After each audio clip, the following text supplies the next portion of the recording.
দায়িত্ব নেওয়ার পরপরই আমিনুল ইসলাম বলেছিলেন সাকিব একজন প্রতিভাবান ক্রিকেটার, ফিট থাকলে সাকিব জাতীয় দলে খেলবেনি। কিন্তু সরকার থেকে একটা স্পষ্ট বার্তা দেওয়া হয় সাকিবকে খেলতে হলে ফিরতে হবে দেশে, মোকাবেলা করতে হবে তার সকল মামলা।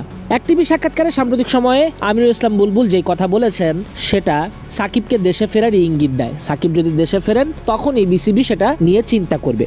আমিনুল ইসলাম বুলবুল বলেন সাকিব আল হাসান বাংলাদেশের ক্রিকেটার, সে সব ফরম্যাটে রিটায়ার্ড করেনি, তাই সে অ্যাভেলেবেল ক্রিকেটার হিসেবে তাকে দলে আসতে হলে আমি পারবো না, সেটার জন্য সিলেকশন টিম আছে। সিলেকশন টিম যদি মনে করে সাকিবের ফিটনেস ঠিক আছে সাকিব খেলতে পারবে।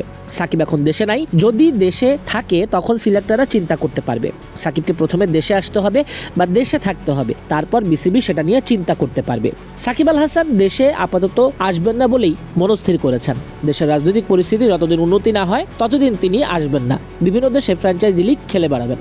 তবে যারা বলছিলেন যে সাকিব বিদেশের খেলাগুলোতে জাতীয় দলে চান্স পাবে, কিন্তু আমিনুল ইসলাম বুলবুলের এই কথাতে সেটা স্পষ্ট হয়ে গেল বিষয়টা এত সহজ হবে না। তার মানে সাকিবকে আপাতত আন্তর্জাতিক ক্রিকেটে বাংলাদেশের হয়ে দেখা যাবে না।